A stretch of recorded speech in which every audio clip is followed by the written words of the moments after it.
I know that in your family, you have a drug addict, an alcoholic, or somebody battling a behavior.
Hey, test, mic.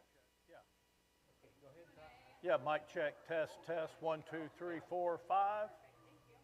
Mic check, mic check. Check. All right.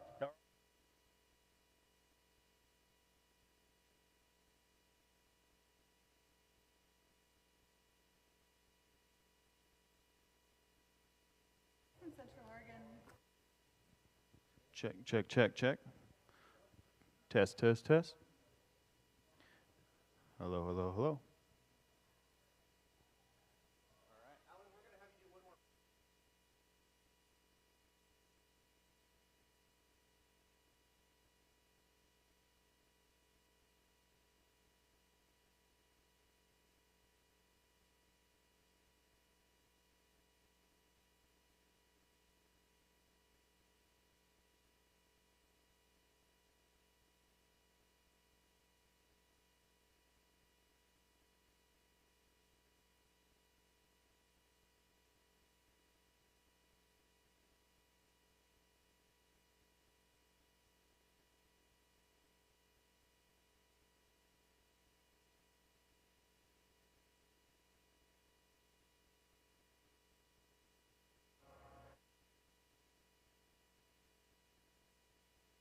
Mic. Mic check. Check. Tell me about your flight tomorrow. When are you flying out? Flying out at 5:30 a.m., man. Yeah. You want to ride or you want to get I've got them, the hotel is going to take me. I'm not going to punish you that way. I was happy to pick you up. It was the Yeah, I know you were. Yeah.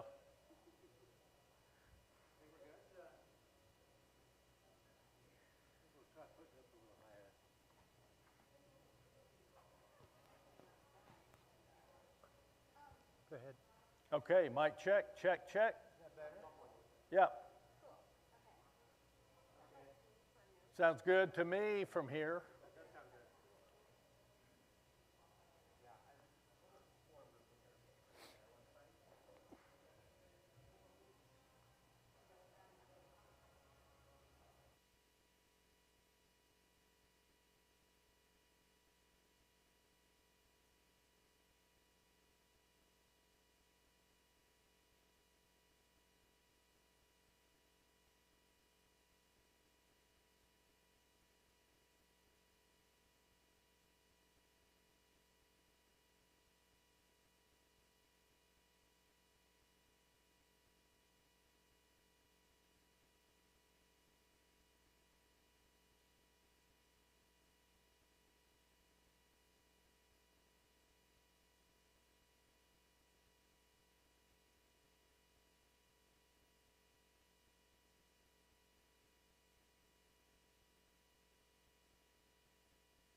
Good morning, everybody. Thank you so much for being here on a Monday morning. I know that there's a lot of other things you could be doing. So I so appreciate you being here and coming to learn together and amongst this amazing community of folks.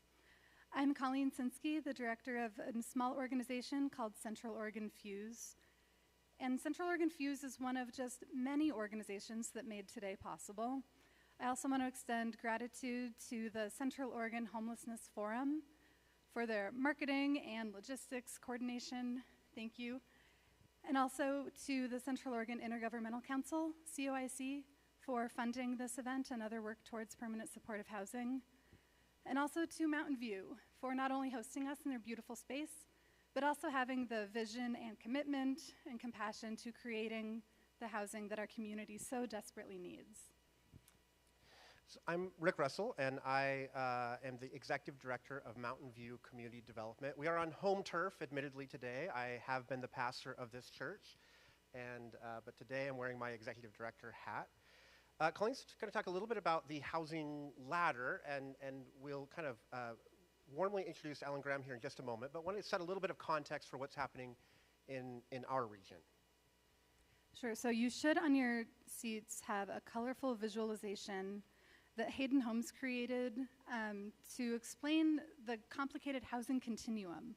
And having adequate units at each of these rungs is what enables a community to move people from homelessness into stable housing.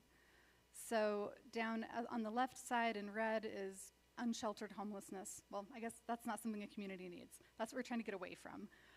But having the further up rungs moving to the right, up to shelter, transitional housing, permanent supportive housing is what we're talking about today. But also just subsidized housing, like those units owned by Housing Works, up to the missing middle and affordable home ownership.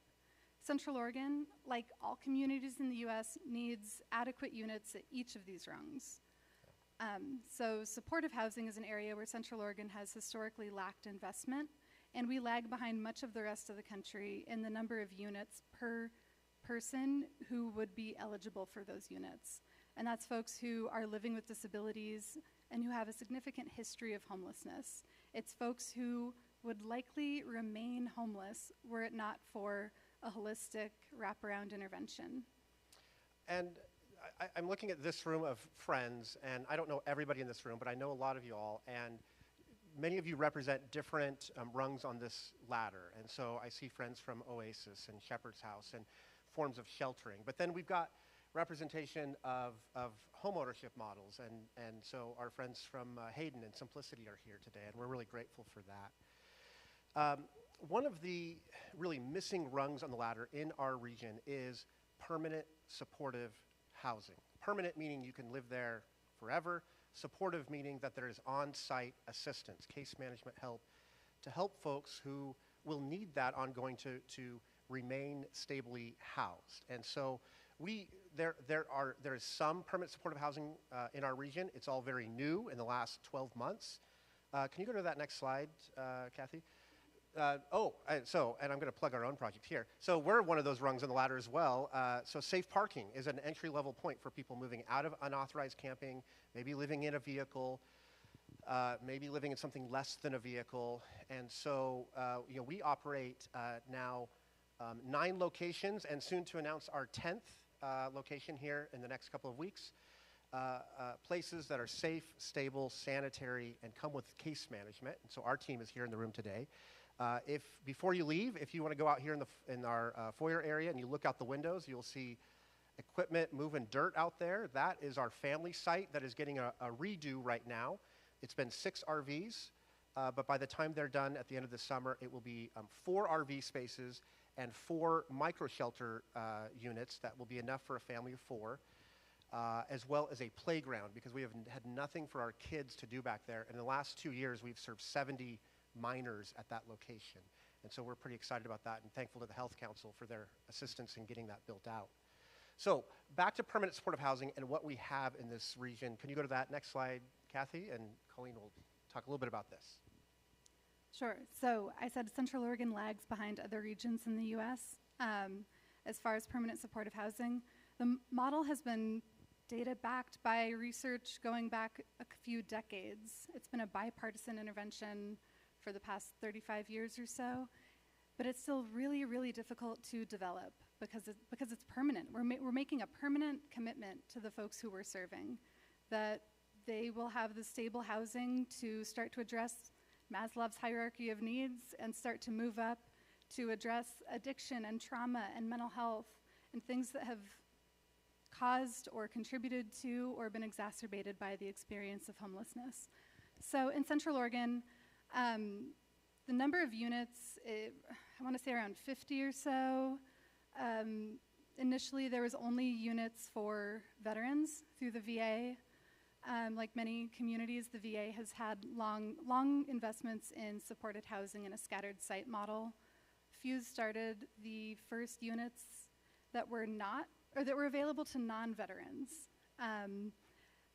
Just 8 units there. So still, like, for everybody in Central Oregon who had a disability and long-term homelessness, there's just those 8 units. And we've never really had vacancy. Warm Springs created another 10 units recently in a tiny home model. And we're excited to re-announce again that Cleveland Commons, Central Oregon's first purpose-built permanent supportive housing, opened in Bend in February. And I know, Shepherd's House is the operator, and I know a lot of the folks here are folks who've run that, or who currently run that. It is owned and developed by Housing Works, a regional public housing authority. Shepherd's House is the service provider, and Fuse's role in that project is, sometimes I describe this as the sidekick. Permanent supportive housing is hard to do, involves bringing a lot of partners, a lot of silo busting. So we work on bringing the funding and the partners and the other resources together, which is what we hope to do with Mountain View development in Redmond. Yeah, so by the way, I like that, silo busting. Your name plaque should say Colleen Sinsky Silo Buster. And acronym translator. Yeah, an acronym translator. Our organization is now working on 75 homes in Redmond on the east side. And so if you know where Oasis Village is, we're going to be next door neighbors, just north of the airport there. You can see a little kind of engineered drawing there of 75 homes kind of centered around a community center space where there will be on-site case management and support services. If you can go to that next slide. So the homes themselves will be small, 400 square feet and a few 600 square feet 2-bedroom units.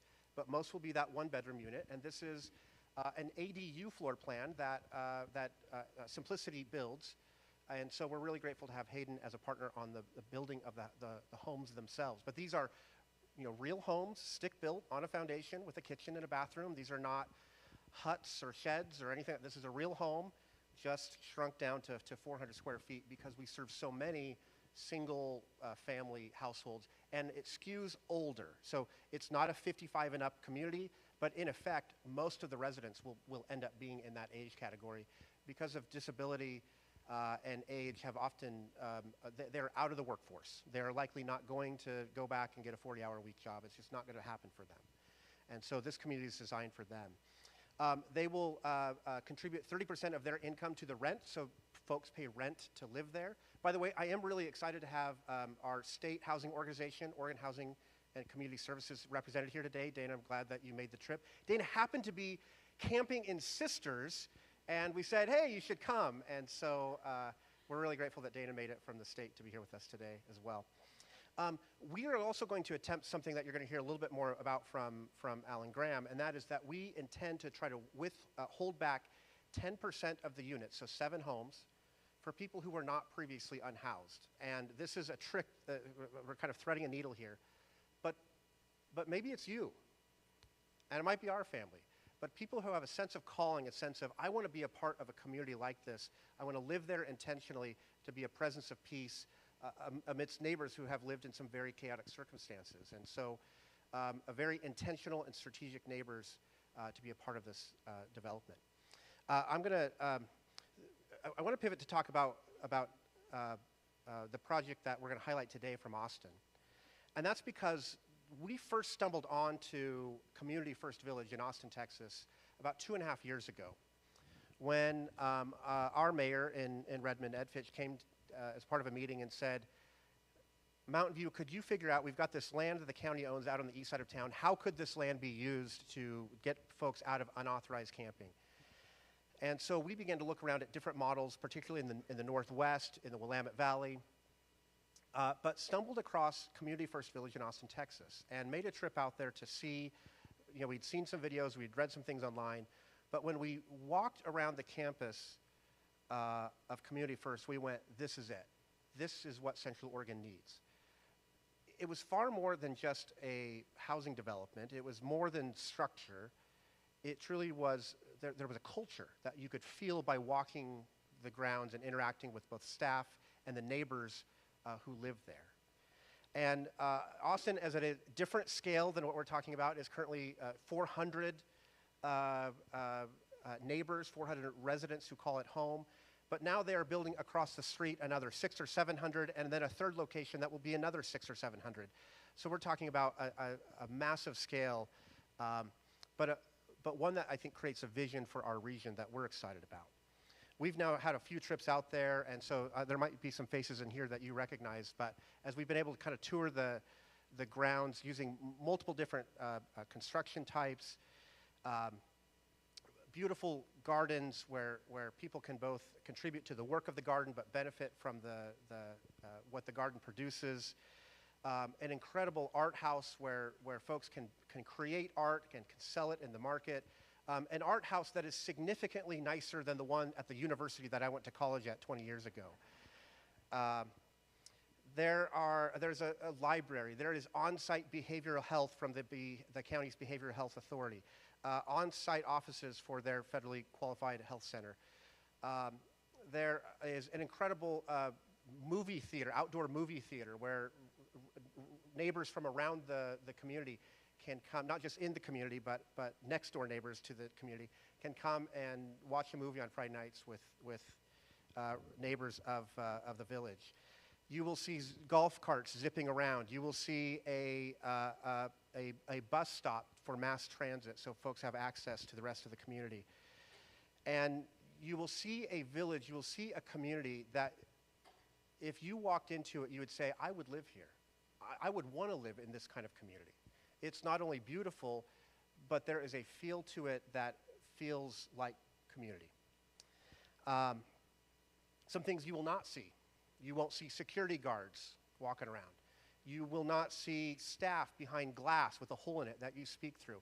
It is very face-to-face and very interpersonal. There is activities. It's open mic nights and bingo nights and shared meals and all sorts of outside groups coming on to volunteer to be a part of this community. This was all built and founded by Alan Graham.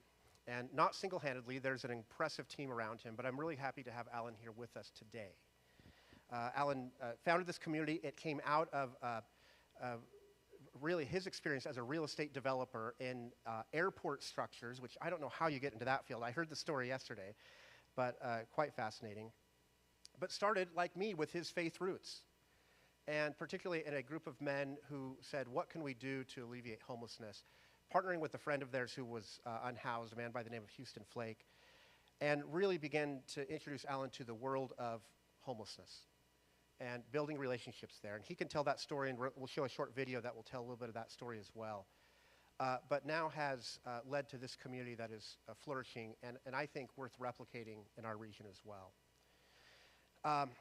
You may have heard of Community First Village. You may have heard of their parent organization, Mobile Loaves and Fishes, which has mobile vehicles that go out into the community of Austin and several other cities and distribute food. You may have seen Alan on television and that sort of thing. 60 Minutes did a piece on the first 3D printed home that has been inhabited by someone. Is that Community First Village? You may have seen him on the Today Show. You might have heard him on Joe Rogan's podcast. I realized that Alan was kind of almost a little bit famous when I was there at the village one time, and they have a large community center called Unity Hall. And we were at a break from one of the sessions, and I was using the men's room. And I came out of the men's room, and there leaning against the wall was a sandwich board with Alan's face on it. Where is it? There it is. Alan Graham says, "Stop it. Wash your hands, bro." And I got to say, when you have become the face of public health in your community, that is a new level of fame right there. So we'll show just a short video introduction to Community First, and then after that, we'll welcome Alan Graham to the platform. I know that in your family, you have a drug addict, an alcoholic, or somebody battling a behavioral health issue. But your family comes up underneath that individual to ensure that they never find themselves up underneath the bridge and on the street corners of our respective cities. We believe that the single greatest cause to homelessness is the profound, catastrophic loss of family.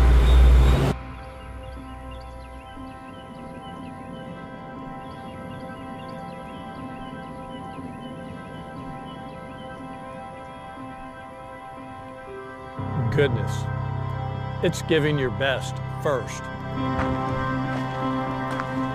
On these sandwiches, man. We must have some short loaves. On the bread. No wait. Goodness is love in action. Running out of the house. TV. Awesome.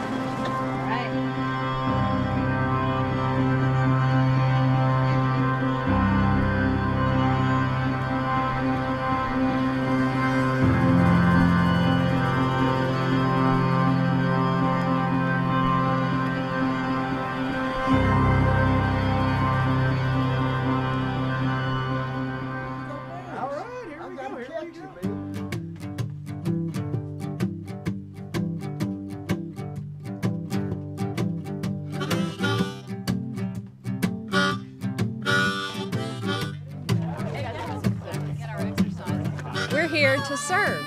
We really thank groups like you guys coming out here, opening your hearts and minds. Just experience the village today. That's your #1 goal. There's a lot of work to do, but a lot of it is going to be relational. It's not a handout. It's a hand up. We're trying to do this and make it bigger, get more people. Let's clear the streets of people that are chronically homeless.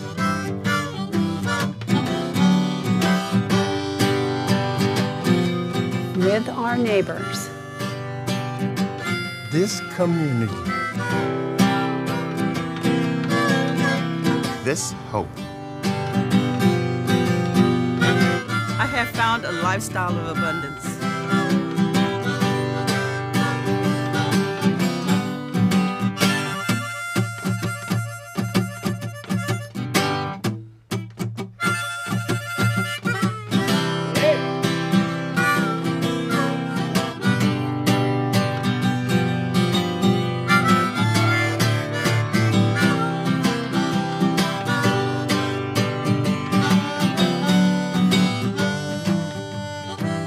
Oh yeah, beautiful.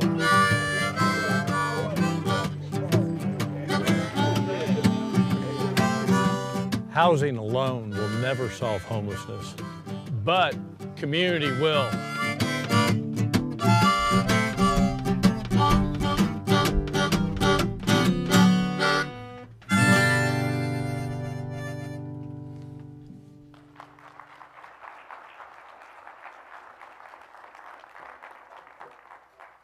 You know, I love traveling like this because you don't know what you're going to walk into when you travel to a place that you've really never been, to see something that you've never seen. And I've been here about 24 hours now, and I will tell you that I'm walking away from the Central Oregon area completely blown away by what's happening here. And where you are today is so far down the road, it's hard for me to describe. But I'm going to talk about what we've been doing in Austin, Texas, and I want to begin with why we're doing what it is that we're doing, and then I want to talk about what we're doing and how we're doing it. And whatever nuggets come out of that can be applied to Central Oregon would be awesome. I'm going to take you back to about April of 1981 on a very late winter snow in Denver, Colorado. And in an apartment complex, was a man and woman named Tony and Linda Cormona. Tony was a member of a violent gang. Tony is tattooed from head to toe with tattoos that were primarily acquired while he was in prison. On the side of his neck is tattooed the word psycho. It's got 2 teardrops up underneath his eye, which I understand is not a pleasant thing to be able to witness. And he was in his mid-20s at the time and had a whole lot of giddy-up in his get-along. And a knock came on their door, and Linda went to answer and opened the door, and it's snowing outside, and the deck is covered with snow, and there was nobody there. And so kind of puzzled, she began to close the door, and she heard a noise, and laying on the ground in front of her was a 5-day-old baby boy in a diaper. And they picked this little child up and brought it into their home, and they began to raise this child as if it was their own. And just alone, the idea of this badass gang member tattooed from head to toe with tattoos primarily acquired while in prison, 2 teardrops under his eye, and the word psycho on the side of his neck, with the heart and compassion to take in a little baby boy that doesn't even belong to them and begin to raise this child, is an incredible imagery to me. It's an incredible statement of what is actually out on our streets. Incredible human beings out there. Well, when Gordy was about 5 years old, he suffered an extraordinary seizure, a grand mal seizure. It turns out that his birth mother was a crack addict and spent her entire pregnancy basically smoking crack. And obviously that had probably a huge impact on Gordy's life. So here's this grand mal seizure, and it begins to really wreak havoc on this family and on Gordy. Now I meet Tony, Linda, and Gordy probably in about 2006 or 7, and Gordy is now in his 20s. Tony, Linda, and Gordy were living at the time in a cardboard box in the woods in Austin, Texas. Somehow they made their way there. It was wintertime when I met them, and when it got really cold in Austin, and it'll get below freezing periodically, nothing like what happens here or in some of our northern climates, but cold and caustic. He would go to the Walmarts or the Walgreens or whatever, and he would steal toothpaste and then go and grab the free newspapers like the Green Sheet out of the free machines, and he would lather his family up with this toothpaste and then wrap them in newspaper so they could survive through the night. And, you know, that mental imagery really touched me very deeply. And at the time, we were lifting people up off the streets into gently used RVs, just like in the parking lot right here, into privately owned RV parks. And the idea of developing an RV park got into my mind. So Tony, Linda, and Gordy became probably our second or third folks that we lifted up off the streets. We moved them into a little 2-bedroom Jayco bunkhouse that brand new probably cost $12,000 or $13,000 at the time. And Gordy would wake up in the morning, and at this point, his intellectual level was at a 5, 6, or 7-year-old. He's now in a 20-something-year-old body. And he would wake up in the morning and go and knock on his parents' door and go, "Mom, Dad, come on, we gotta go, we gotta go." because he was thinking that he was living in the Salvation Army and that he had to get out of that deal. And it took a while for him even to cognitively believe that he had a place of permanence, which I thought was real interesting. Gordy and I developed a pretty great and interesting relationship. He began to believe that he owned Mobile Loaves and Fishes. And I drive a pickup truck, and I've had for many years. We call it the rolling billboard because it's emblazoned with all of our logos, branded, a website, and all that stuff. And he believed that he owned that pickup truck. And he would ask me all the time, Alan, will you teach me how to drive? And I would tell Gordy, I will teach you how to drive. But it was a lie. It was a lie because Gordy, one, did not have the intellectual capacity to ever learn how to drive. And he also continued to have these grand mal seizures. His face was very Frankensteinian, filled with scars from the myriad of times over the course of his life that he had fallen from these grand mal seizures and needed to be taken into the hospital and often sutured up. But we would play this role all the time, and it was really great. And then finally, we moved into the village, and we're operating the village. They're one of the first folks to ever move into this 10 years ago. And now we were really spending a lot of time there. My wife and I live in the village in 400 square feet. It's actually very awesome and very intimate and the greatest neighborhood that I've ever lived in. And Gordy would hang out with me, and I would do tours periodically. And one day Gordy came up to me and he said, Alan, I want to work for you. And I said, Gordy, what would you do? And he says, well, I want to do what you do. And I said, what is it that you think that I do? And he goes, well, you point. And that has become a organization-wide joke. And no matter where people go, they're always taking photographs and they're pointing, and they'll send them back to all staff because, now people believe that's all I do is just point, not provide any value. Well, anyway,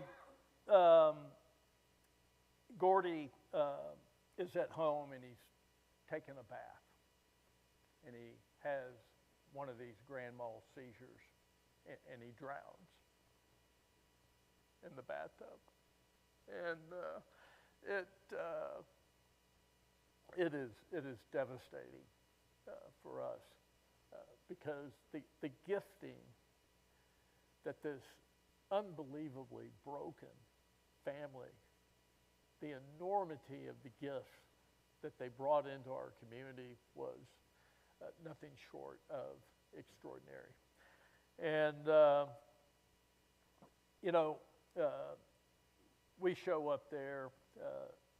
The law enforcement cavalry is out there. They're going to investigate this deal to ensure that it's not a homicide. Things are taped off. The medical examiner shows up. They're going to do their investigation. It's how it works every time somebody passes away there. And in those days, when the medical examiner would remove a body, unlike what might happen when your mom or dad or somebody close, a grandparent would die at home, you get to love on them, pray on them, kiss on them, gather around and tell those stories. That's not how it's going to work for people who basically die indigently and they're going to be whisked out of there. And I remember being there with Tony, and the moment that they brought Gordy out in a body bag on this gurney, he jumped up, and we were warned about this. And I grabbed him and was holding him back, and law enforcement was with me, and we're holding him back. And the guttural emotion that was flowing out of this badass gang member, tattooed from head to toe with tattoos, primarily acquired while he was in prison, with 2 teardrops under his eyes and the word psycho on the side of his neck, was one of the most incredible experiences that I've ever had in my life. And they whisk this body in the car, get the door closed, and they are gone. And that's not how it works at the village today, but that's how it was at that point in time. When we had Gordy cremated, and when the ashes were ready to be picked up, normally my wife, Tricia, runs neighbor care, and this is the tip of the spear of all neighbor activities, and she would be responsible, or her team would be responsible for working to get the family to the funeral home to go pick up the ashes and bring them back. But for some reason, I get a call, and she goes, can you take Tony and Linda to pick these ashes up? And I go, yeah, I mean, my schedule allowed for it at that point in time. So I'm driving Tony and Linda.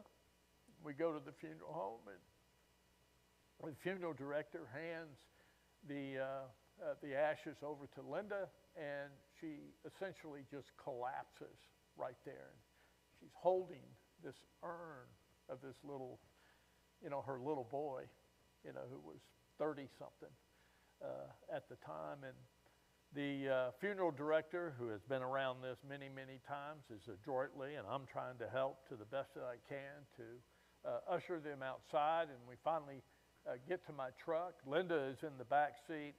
Tony's in the front seat with the urn on his lap, and I'm starting up my truck. I'm about to put it into reverse to back out of there, and Tony picks up this urn and starts moving it across the console towards me and goes, Mr. Allen, would you let Gordy drive?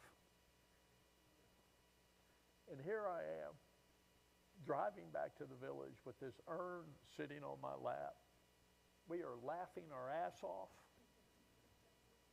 We are crying. We're going down memory lane. We're telling all the stories that we've all experienced over the course of Gordy's life.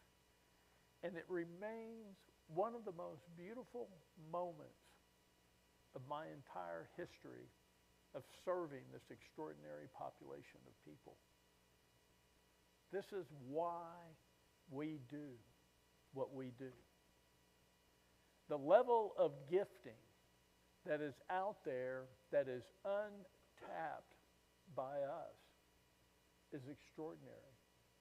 If you come into our art house right now, there will be the essence of Van Gogh's creating artwork that you would be proud to hang on your wall. There, when we have ice storms or other things, and you see people coming out and serving selflessly other people, you will be blown away. And yeah, like in all segments of society, there are a percentage of people that are just problems, and we have to deal with those. But I will tell you, it's the 80-20 rule. 80% of the people are going to be extraordinary. 20% of the people are going to give us problems. It's just like this church, I guarantee you. Yeah, while he was pastor, 20% of the people gave him problems here. Your family, wherever you work, whatever it is, 20% of us are problems. Sometimes 20% of us are problems some of the time, not all of the time. And we've got to be willing to go in and extract people out of these desperate situations that our society now has this population of people in. We believe at Mobile Loaves and Fishes that the single greatest cause to homelessness is a profound and catastrophic loss of family, because all of our families in here have a drug addict, an alcoholic, somebody battling a mental health issue. For me, in my family, it was my mom and my little brother. My mom was profoundly mentally ill. The only memory that I have of my mother and father under the same roof together was when I was about 4 years old, and my mom is standing on her bed with a knife in her hands, threatening my dad. The next thing I know, my mom is in the hospital. And during that year, and this is 1959, 1960, she's subjected to the most powerful psychotropic drugs ever invented by man, along with electric shock therapy. While my mom was in that place, my dad launched a divorce, which I understand, don't appreciate, but understand, and the Armageddon of a custody battle in an attempt to strip my mother of her maternal rights for her 4 boys. I'm number 3 of 4. We had an 8-year-old, a 7-year-old, a 4-year-old, and a 1-year-old at the time in that house. But my mom had something going for her that most of our friends and neighbors out on the streets didn't have, and that was a mother and father that, one, loved her very deeply, and secondly, had the resources to both support the mental health trauma that she was battling and hire the best lawyers on the planet to ensure that she would never lose her maternal rights to those 4 boys. My little brother, bipolar, schizoaffective, and a multi-decade drug addict, doing okay-ish today. Spent some time on the streets, but we would always go and pluck him out and rescue him during that period of time. But for the overwhelming vast majority of the men and women that are out there on the streets, the nuclear part of their family is broken, and there's no Forge family. And right now, in Central Oregon, here's the Forge family. That Forge family is these organizations that are coming together and moving people up off the streets into an environment where they can rediscover their God-given gifts, be empowered to leverage those God-given gifts to do purposeful work. This is basically what we do. Now, for Mobile Loaves and Fishes, the food truck began in 1998, going out on the streets and building relationships with the men and women that were out there on the streets. And that's when, I made this movement from being this real estate developer, developing air cargo facilities, to falling in love with some of the most extraordinary people that I've ever met in my life. Could not understand this housing dilemma. I couldn't understand it in the context that you and I live in the most abundant economy and country ever in the history of the world, and why we are culturally in this place. And I got this idea in 2004 to go buy an RV, just like what's in the parking lot right here, and lift one person up off the street. That guy, Sam Cole, still lives in our village. 20 years, March of 2005 is when we moved him into a privately owned RV park. And as a serial real estate entrepreneur, I began to brainstorm, let's build an RV park, a KOA campground. I've stayed in these KOA campgrounds, and what I discovered within these campgrounds is this inherent sense of community within these campgrounds. I'd take my family, we'd be staying either in a tent camping site or a camping cottage. We never had an RV, but you'd see $1 million Prevost drive in and park, and then you'd see a $12,000 Jayco that somebody's paying $139 a month, struggling to pay for that, pull into the spot next to it, and these families would get out, and they wouldn't know that the millionaires in this lot here and barely thousandaires are over here in this lot, and they're cooking burgers together. They're going to the movie night together. The families are coming together, and they're enjoying each other's time, this inherent sense of community. And I go, wow, the intimacy of these small spaces force people to come out into the world and interact with each other.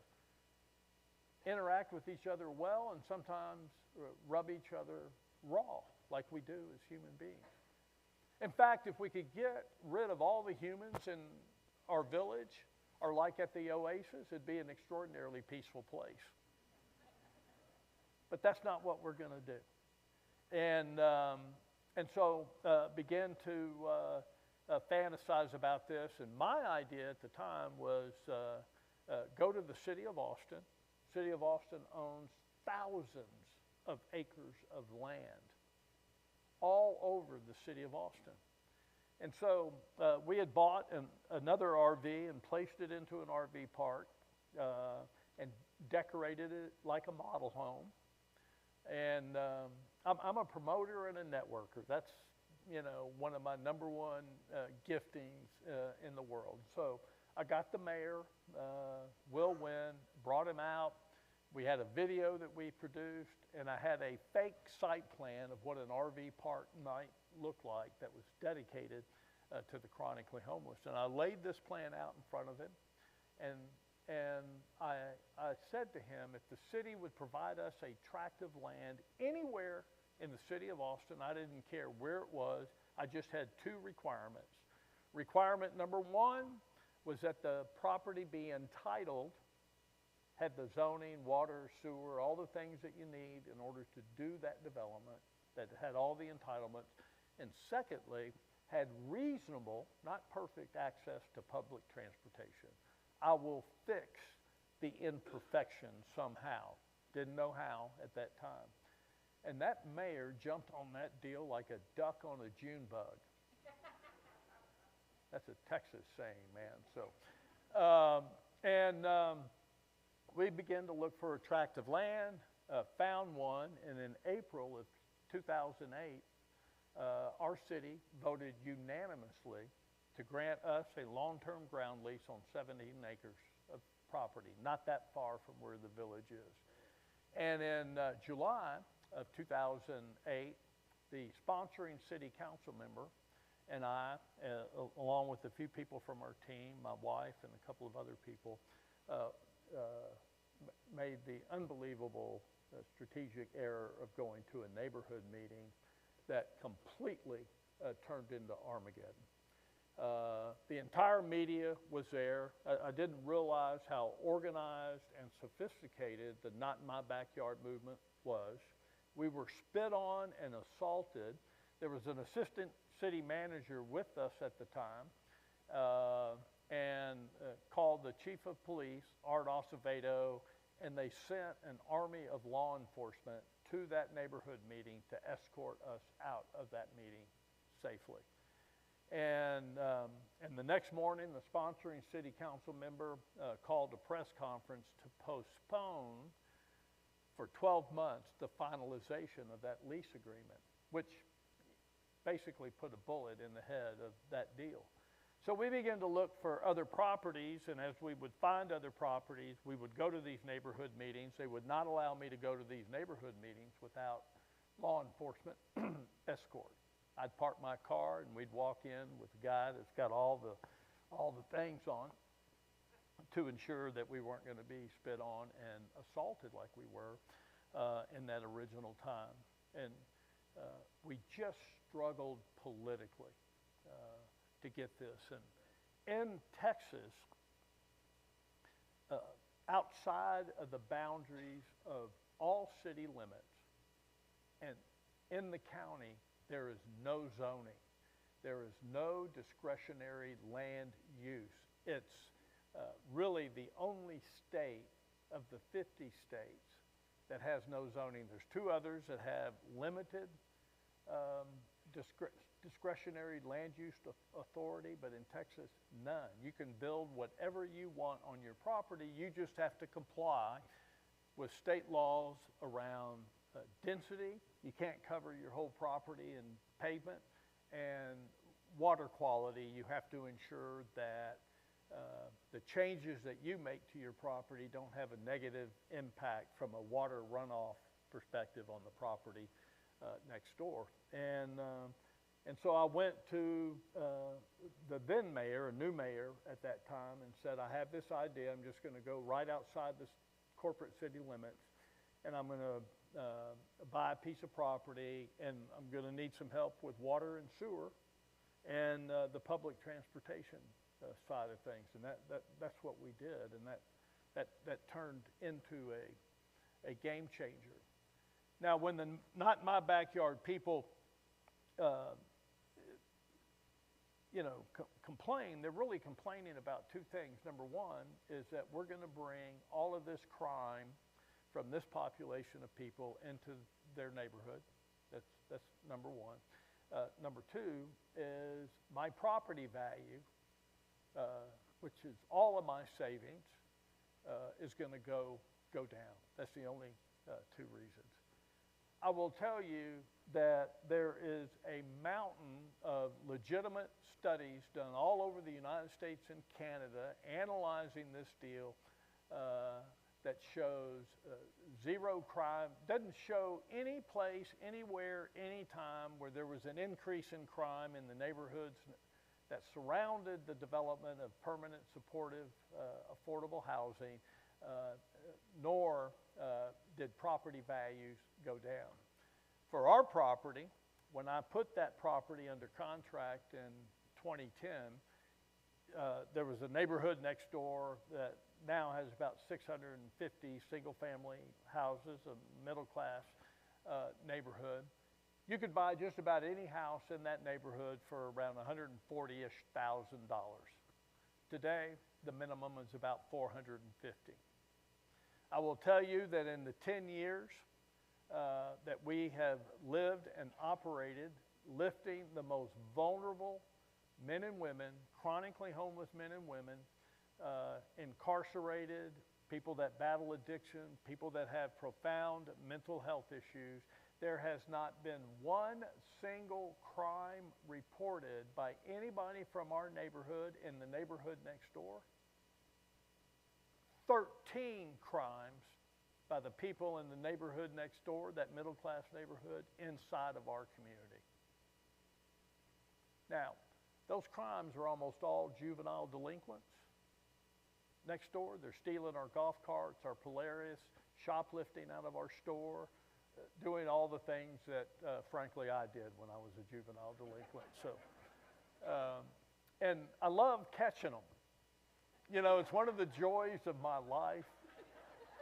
And, you know, and I love getting the cops there and their parents and just that whole thing.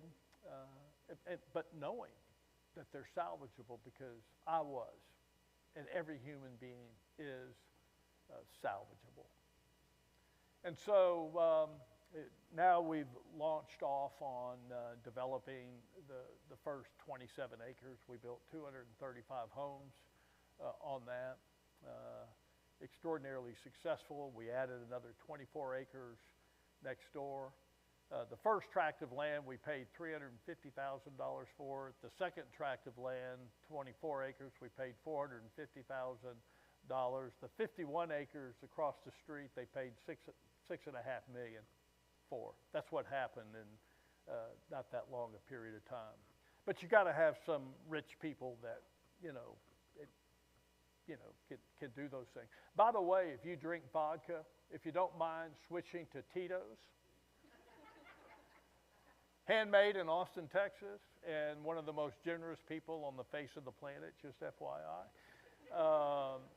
And so now we had this community that has about 475 people living in the community right now. We have 550 homes. We're under construction across the street on 600, and then the 76 acres that Rick mentioned over by the airport under construction that's going to add about 700 more homes. We're also in partnership with a one of the greatest affordable housing developers in Austin, Texas, a nonprofit called Foundation Communities that's building, a multi-story, 104-unit SRO. I want to talk about housing a little bit in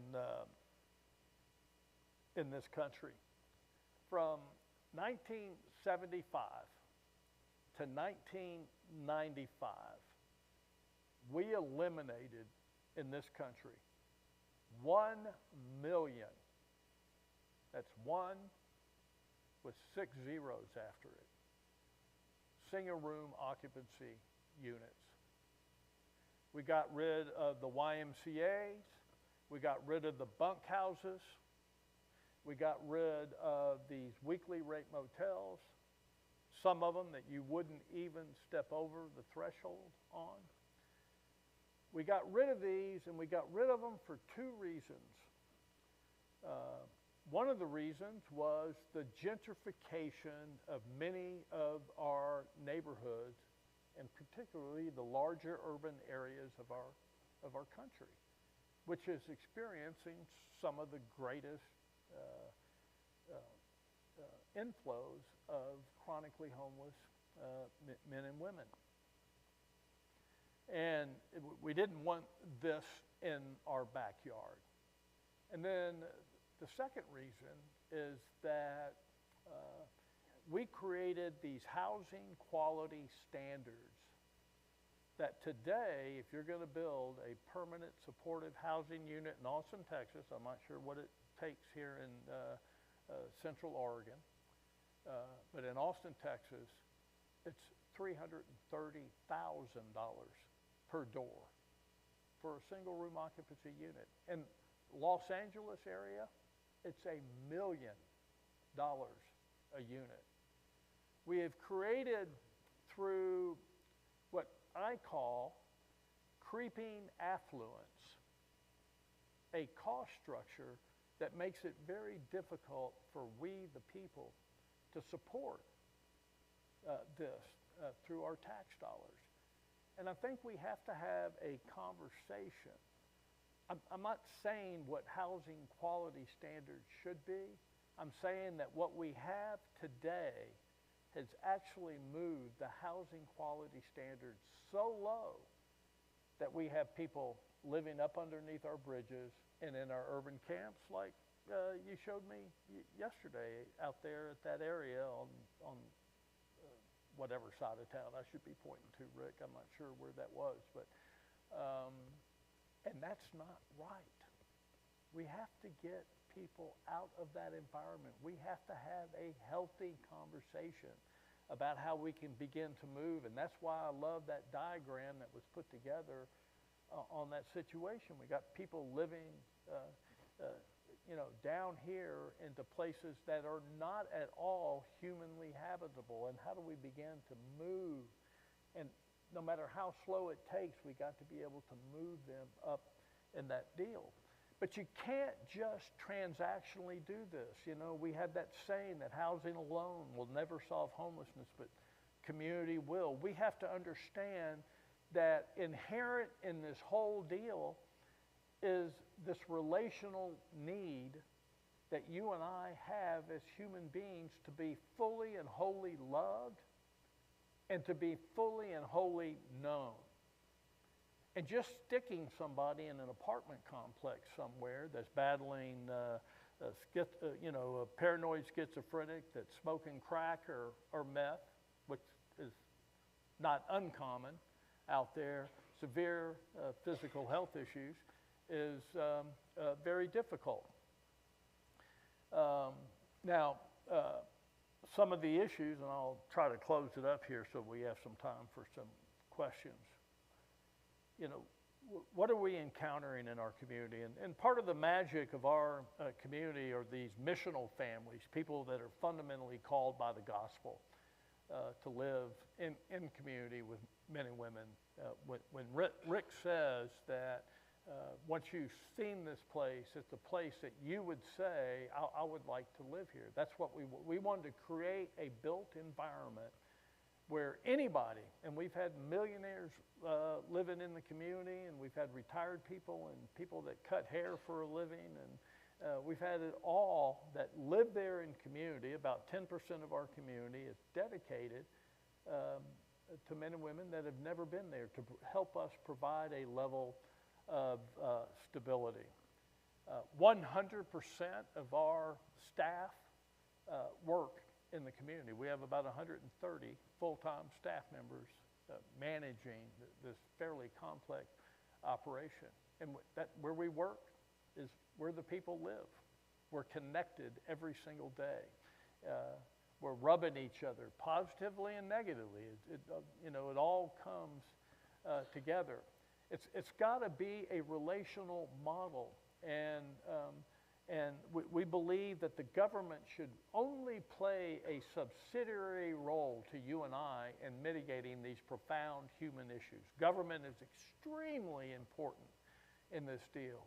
They provide so much goodness. But if we, the people, abdicate that responsibility fully and spend all of our time yelling and screaming at the mayor and the city council to go fix this problem, let me tell you what's not going to happen. That problem will not get resolved. Period, end of story. The government is not coming into your bedroom tonight to tuck you in.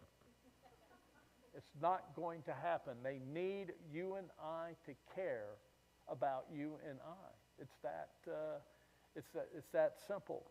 And so that's why I love what is going on around here in Central Oregon. And I'm taking nuggets back to Austin, Texas, and going, hey man, you ought to see what these guys are, doing up there, because there's some very cool cat stuff happening here, from the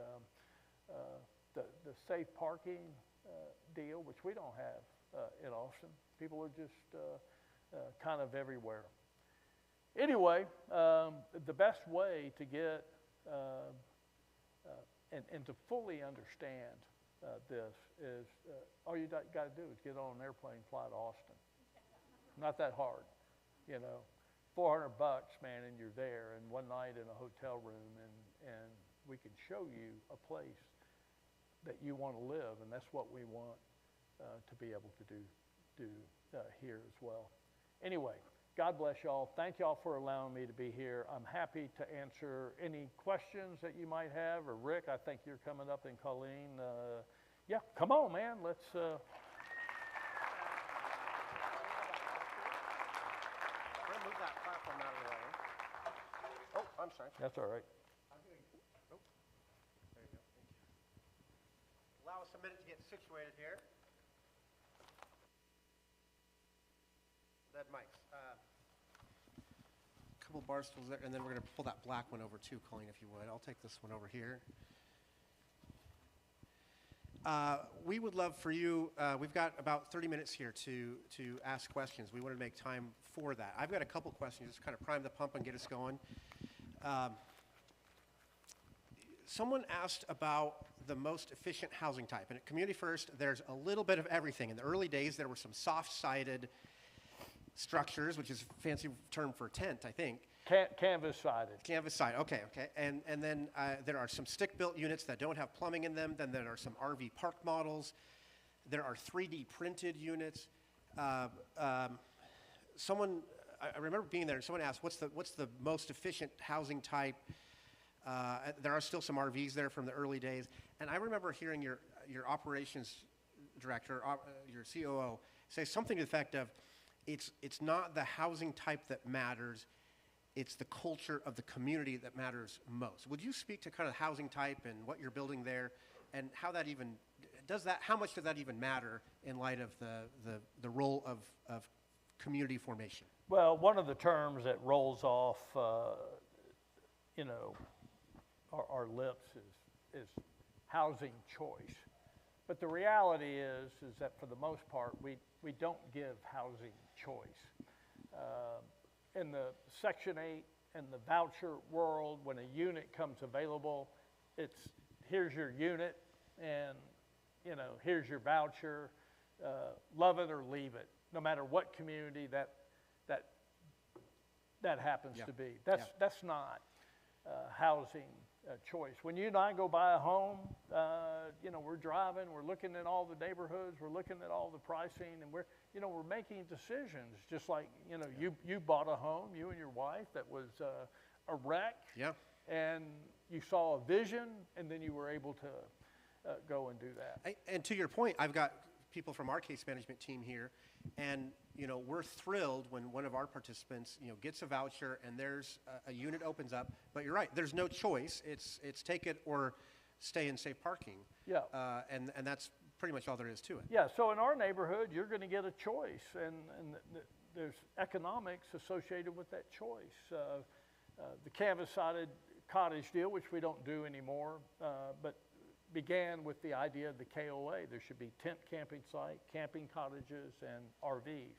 So it's a lot different now, and the longevity of those canvas things, you know, aren't very long. But you had housing choice. You could pay $225 a month. I mean, it's just a couple of bucks a day, basically, to live in a community that's got running water, running sewer, trash collection, community, people that care for you.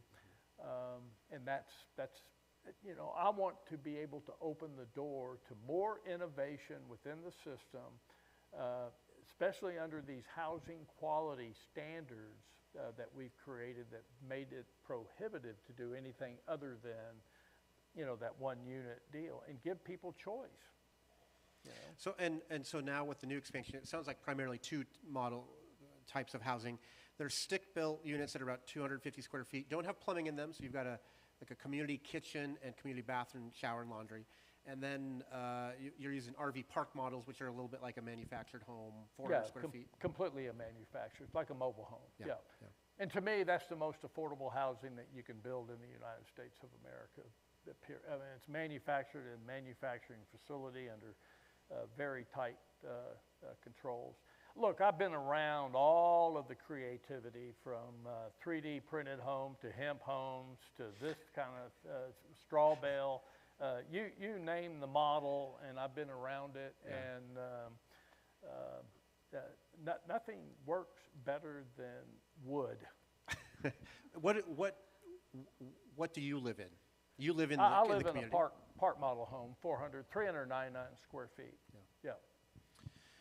I do want to get to questions from you all. Let me see if I had one more. Can you talk about, there are dignified work opportunities on site. What does that look like in the village? Well, you know, to kind of frame this a little bit, when I moved out of the Houston area in 1976 to come to Austin, there were no men and women on our street corners begging and panhandling. Didn't exist. Maybe in your downtown areas, there was somebody that was the chronic inebriate that would panhandle. There were men and women selling bottles of water, newspapers, flowers, cow skulls, cow skins, and I learned last night being at Rick's house, his favorite, velvet Elvis art. Rabid collector. Yeah, and we have virtually outlawed those entrepreneurial activities for people, or put a licensing bureaucracy that makes it so onerous that people who live in poverty can't go do it. But we have remaining the First Amendment free speech right to stand there and beg on public property. And I think that's crazy. I was in Rome in late April, early May, and I've been there a few times, and you're sitting in the plaza drinking your $10 cappuccino, and there are people in every plaza selling everything that you could possibly imagine. And it's enjoyable to watch. And if a little baby rainstorm comes over, all that stuff goes away and the umbrellas and ponchos come out. You know, and so how do we empower people into a more productive deal? So we created a model within our community, particularly in the art house, fine art, ceramics, jewelry making, sewing, where people can create products, and then we help them move that into the economy. We have an artist there that probably averages $50,000 a year. She's that good. We have other artists that are that good, but don't pour into themselves the way these are Van Goghs. And then we have property beautification, we have farming on the property, and this year our neighbors will earn right around $1 million in dignified income. And our goal is to bring our neighbors up to about $1,500 a month in income and get as many people as we possibly can earning that level of income, because you can live, it's tight, but you can live in Austin, Texas on $1,500 a month, pay rent, public transportation, and a restaurant or two in a month. So that's probably some combination of SSI, SSDI, along with perhaps what they're able to earn on. Yeah, yeah. And one of the interesting things to me was the way, and correct me if I'm not describing this correctly, is that those jobs are often packaged, particularly the facilities, groundskeeping, and they're Airbnb units where you can go and stay on site as part of this village. People come and clean those. That those jobs are often packaged in short-term contracts. So you're not employed long-term, but set up in a way to support folks who may have physical disabilities, may be able to work one day but need to take 2 days off to recover and come back the third day, may need to leave and focus on their recovery for several weeks at a time before they come back. So you're not getting hired and fired constantly. You're just working these kind of short-term contracts so you've designed the employment to really fit the capacity of the neighbors. Is that fair to say? Well, we tell people, and this isn't absolute, but it's so close to absolute that most of our friends in the chronically homeless space are not W-2 employable. It's just very difficult, but they're completely 1099 worthy. And we want to be able to meet people where they are. And look, if they have a mental health crisis or a drug crisis, we tell them to go home, or we might, look, you can't come back for 2 weeks. You got to go resolve that issue over there. If they're employed, like in an organization like Mobile Loaves and Fishes that has 5 or 6 full-time people in HR, we couldn't handle it. It just wouldn't work. And so we want to create a level of flexibility that makes it doable for our neighbors. And that's how we do it. We actually started on our employee review system a checkbox: are you W-4 worthy or 1099 worthy? It's how we wrap it up now. That was a joke, by the way. We don't. Okay. Not a funny joke, apparently. But I do want to open up so that if you have questions, we have a microphone. We are going to record, so if you can use the microphone, folks who watch this later will be able to hear your question. Questions about what's going on in Austin? Yeah, Richard's right here in the center. John. Well, my question's about Austin, but also about what exists here and is planned here and its supported housing. Do people own their homes? Do they rent them? How does that work? They are. They all rent. About 80% of our population are on SSI, and so that currently is about $1,000 a month. Their rent is going to average $400 a month, so it's 40% of their deal. The refrigerator goes out. They have no ability to manage that. The microwave goes out. The roof leaks. There are zero resources to be able to do that. So ownership is not possible. And also in these micro-home communities, like what we're talking about. So if you look at the Oasis and then what these guys are doing next door to the Oasis, you would actually have to try to subdivide these things into these small lots, which will never fit into the government's, version of, that. So home ownership's just not possible. But I learned in my real estate days that real estate is all about a bundle of rights. That's all you got. The moment that you die, you own nothing. I mean, zero. And it's going somewhere to somebody else besides you. And so our bundle of rights is as long as you pay your rent, as long as you're paying your mortgage and your property taxes, you get to live there for as long as you want to live there. An additional condition in our community is that there's some behavioral requirements to live in our community, less so in your house that you own. There's a lot of things you can do in there that you just can't do, but you would be held accountable if you came out into your neighborhood and started walking around, breaking other people's stuff. So we want people to be able to live there permanently and then die there with dignity. On that point of death, and I want to get to Carol here and Lind as well, but when we were there, I think the first time we were there, someone said that the average age of the participant is about 57 years old, but the average age of death hovers around 59 or 60 years old. That's correct. So you all experience a lot of death, a lot of broken down bodies. By the time they come to your village, these bodies are worn out. Yeah, and so this year alone, somewhere around 25 to 30 people will pass away. That's on average 1 every 2 weeks. It doesn't work out that way. Sometimes 3, or so will pass. But Kathy, it's a normal. So one of the things that when we were there that was striking to me, and as I've described this to other folks, is that you've got there's a couple of columbariums right on site. So there's a place for the created remains, and I think Julie's going to bring that up. But you have residents, you have folks who are there on the screen. Tell us about this. Why does this exist?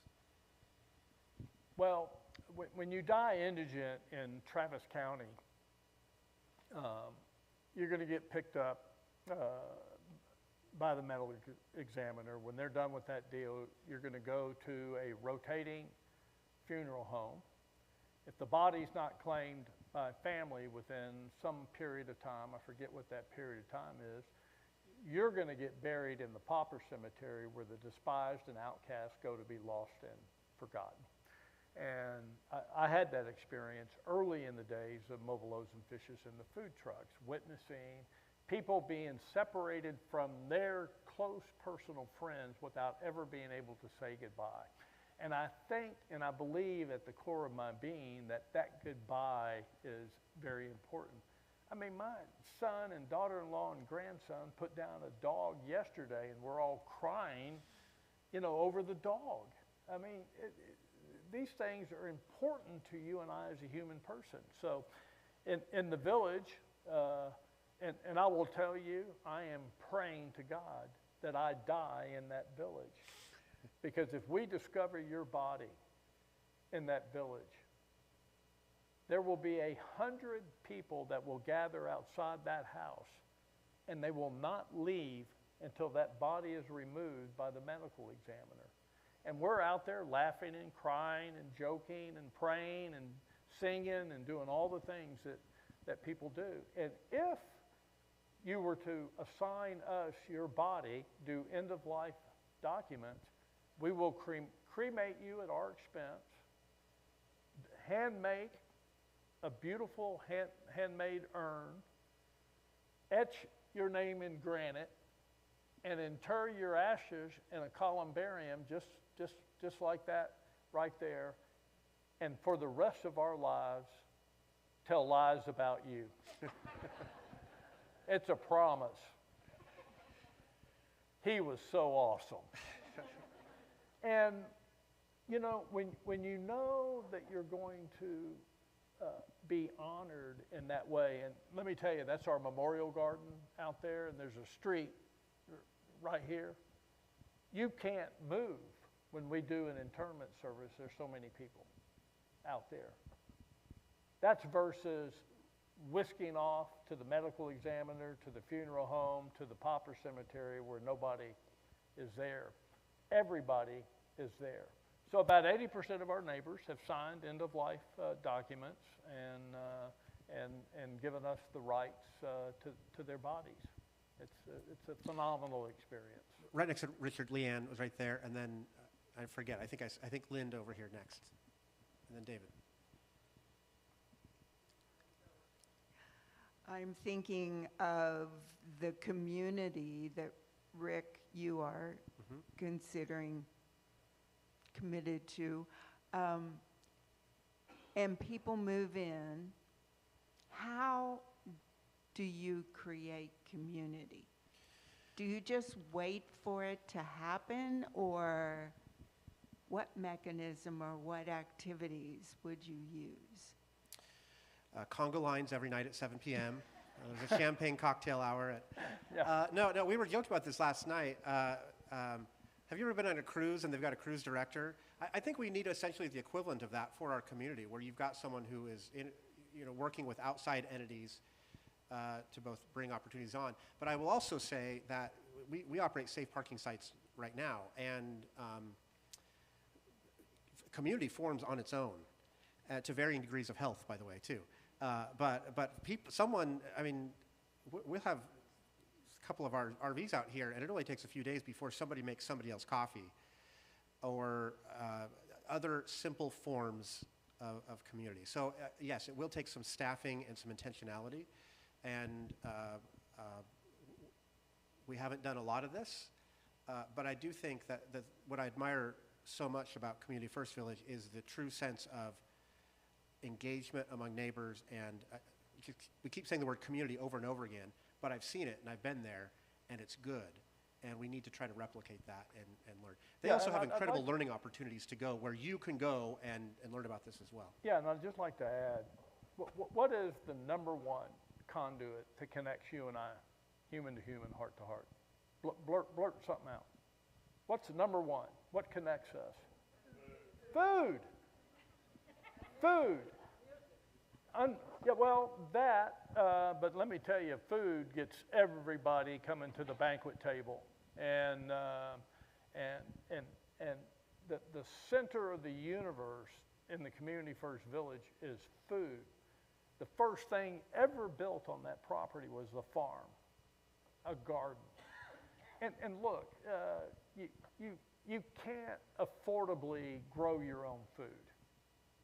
It's cheaper at Walmart and whatever your local grocery store is. But the presence of it there is so huge. And when we have feeding issues, and look, you got churches, synagogues, and mosques, and people in neighborhoods that are going to come into this community here and want to do a weekly or a monthly meal.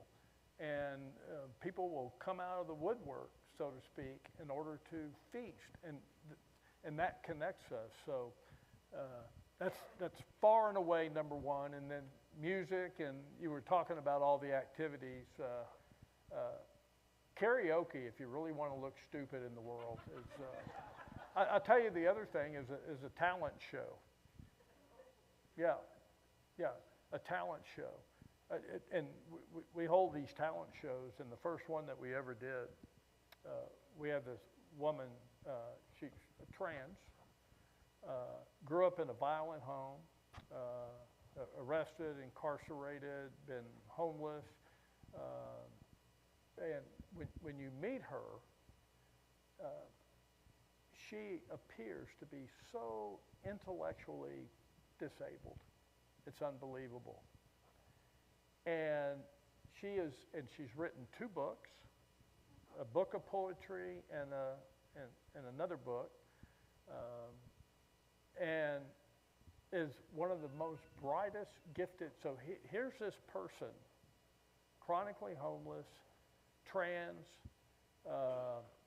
dyslexic, probably autistic, coming from a violent background, and won our deal for recitation of this prose work that she did. So embedded in, and here we are with our little stereotypes and biases, thinking that this is this, discovered that it's the opposite of this. It's actually this extraordinary gift over here. There's so much we can do to create community, and then that transformed her relationship within the community.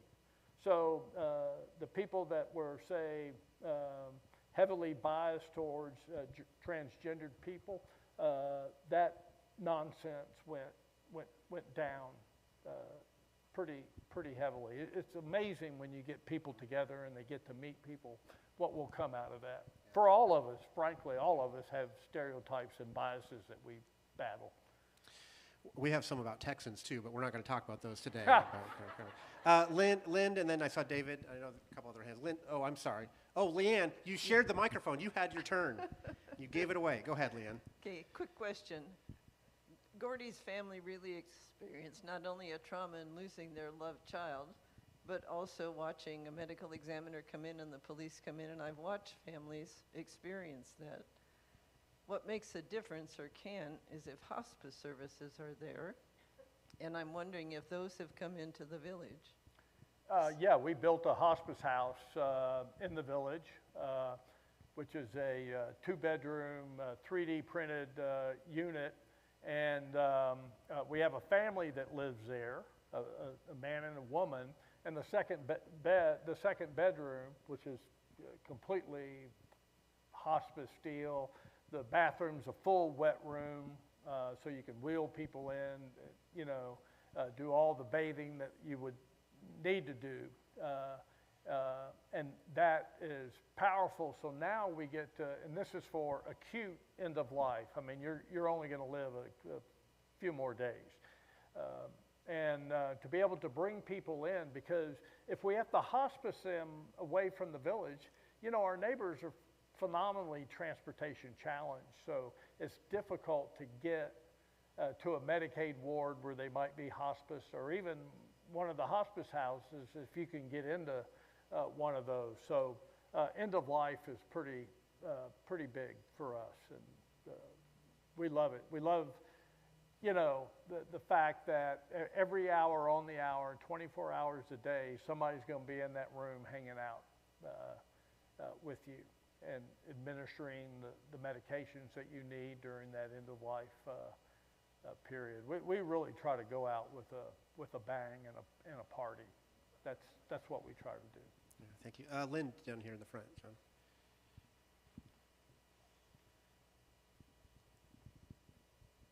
When you were first starting out, you moved your plans out of town to avoid the neighborhood pushback, and I'm sure you still had neighborhood pushback, but were you able to just ignore that, or do you have any advice about how you could respond to that was actually effective that we might? Yeah, so if you ever Google "not my backyard," there is a plethora of resources about how that movement can attack you. So in that first meeting, a woman got up and had her 12-year-old little girl sitting right here. Cameras are all rolling from every media outlet, plus our newspaper. And she's going, what if one of your neighbors comes and rapes my 12-year-old little girl, dismembers her, puts her in a garbage bag, and throws her in the Colorado River? Now, I'm not going to say everything that she was saying here, but it was ugly. What are you going to do? Now, that was 2008, July of 2008. I've reflected on that question ever since. There's no answer to that question. There's not a syllable that I could ever say that would mean anything in the world. And this is what they do.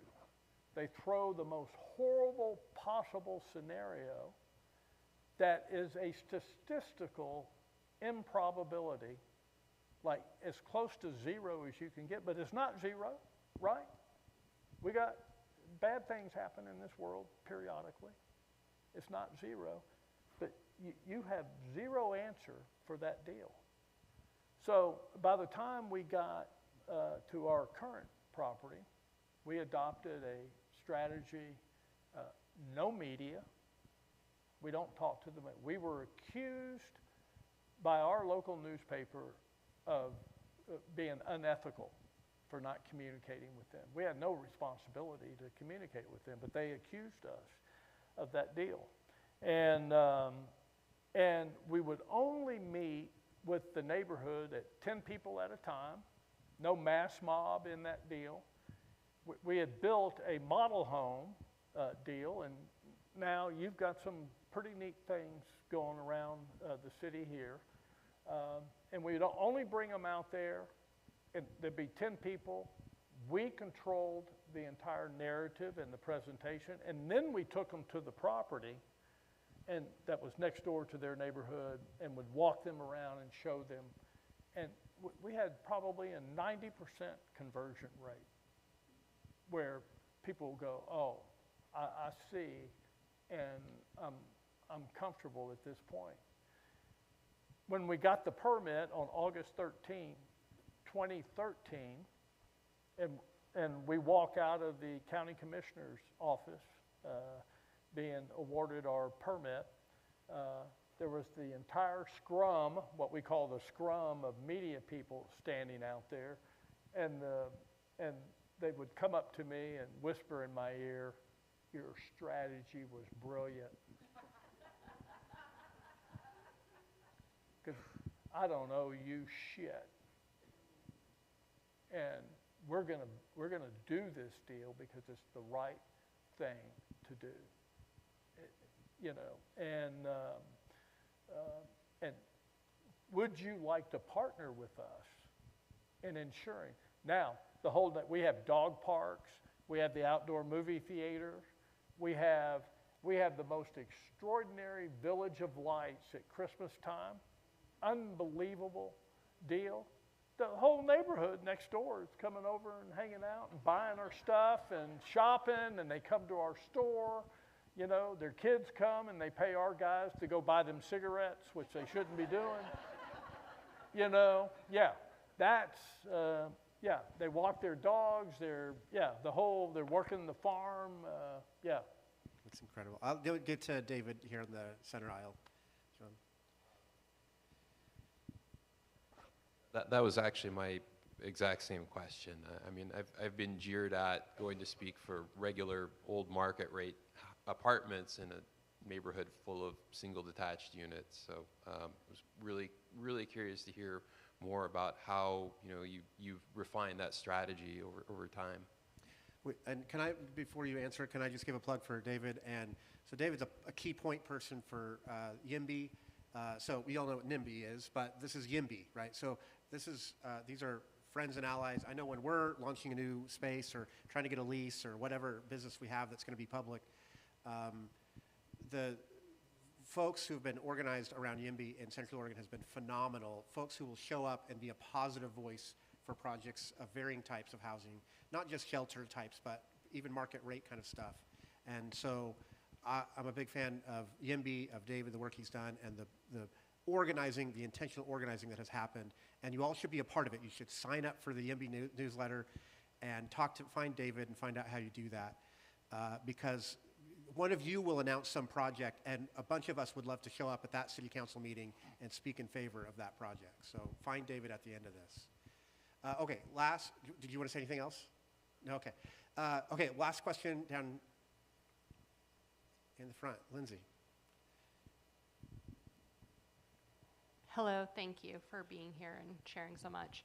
I would love to hear a little bit about the community partnerships that you've invited into the shared space and the value add that they have, and any information you have about not making your residents travel beyond the community for accessing community resources. Thanks. Like, for example, a federally qualified health center as an example, Lindsay? Okay.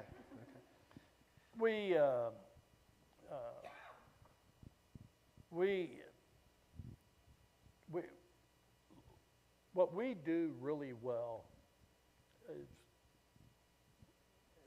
we're a real estate developer with a giant heart. That's what we do. We are not case managers. We are not mental health experts. We're not physical health experts. We're not aging in place experts. And these organizations that have been doing this for decades exist in Austin, Texas. And what we wanted is for those that were gifted in certain areas that would be applicable and valuable to our neighborhood to get involved in that deal. So we've had an open door policy that we will build buildings and rent them to you for free if you will staff those buildings. So we have probably 12 and a half full-time employees from our mental health authority, Integral Care. We have 3 or 4 people full-time from Family Elder Care that provides elder care and payee and bill paying services for people. We have community care. We have a clinic that we built. They pay no money for that clinic. You know, they're the kind of the local primary health care deal. We have restorative justice organization called Life Anew that, you know, when you and I get into a real conflict, how do we work out, like if I stole something from you or I hit you or something like that, we first want to figure out if we can restore that relationship versus just, I mean, our tendency is to punish you right now, kick you out, you know, go to jail, don't pass go, don't collect the $200, the whole deal. And what we want to do is be able to restore that. You know, it's a very multicultural environment. 33% of our population are black when 6% of Austin is black. But you get people that are going to use the words that we don't want to use. And how do we bring people together to go, you know, that actually hurts my feelings when you say things to me like that. So that's pretty powerful. So the other thing is, how do we scale as an operation to be financially sustainable over time and to add mental health employees, physical health employees, case managers, all the things that you need in this continuum of care that is important for all of us, frankly. We can't sustain that. So it has to, there has to be a recognition in the world that there's other organizations that are better than you at certain things. Let those organizations do it, and then it's incumbent upon our system, however that system works here, to ensure that the resources are available in order to support it. You're either going to support it on the streets, like in that, whatever that area. Yeah, we were out on East Antler, 17th Street yesterday. Drove Alan through a little bit of that. Yeah, you're either going to do it there, or you're going to do it here. It's much easier to do it here, and safer and hygienic and all the things that are positive here. So we love partners. We want more. You know, financially, you know, look, it's a struggle right now. We got everything that's going on in Washington. This isn't any comment, positive or negative, on that. It's just what's going on today. And the problem is that pendulum, that political pendulum, you know, I don't know how many times. I'll be 70 years old this year. It has swung so many times during my lifetime, and it's going to continue to swing. So how do we figure out locally how to mitigate and sustain the kind of work that we're doing? Yeah. I need to wrap us up there. Just a few finishing comments. If you if you hear the beeping over here, if you want a little tour, I think, John Edwards, he might have gone back to work, but you're welcome to go out there and kind of see the family site that's being built right now. Shower and laundry facilities that are being redone down here to do mass quantities of laundry. Out in our parking lot, you'll see some of the 26 micro-shelter units that are being constructed and getting ready to be placed at various safe parking locations around Redmond and Bend right now. And you're welcome to go and kind of self-tour around those items. We'll be here for just a few minutes. I know we have to whisk Alan off to something at noon, so we've just got a few minutes here. But Alan, I want to say thank you to you we were trying to get a bunch of folks from Central Oregon out to Austin, and the travel logistics, I'm blaming you for this, your travel logistics were ridiculous. We couldn't figure it out. But thank you for accommodating us and agreeing to fly out here. That invitation to go to Austin is real. They host multiple events where people can come on site and tour. I know we will probably work on one for this fall as well. If you're interested, talk to me about that. Traveling as a cohort, as a group out to Austin to see and experience what you've heard about here today. It is, I will say, seeing is believing. You've heard it, but seeing is really believing. Will you join me in thanking Alan for his time here with us today?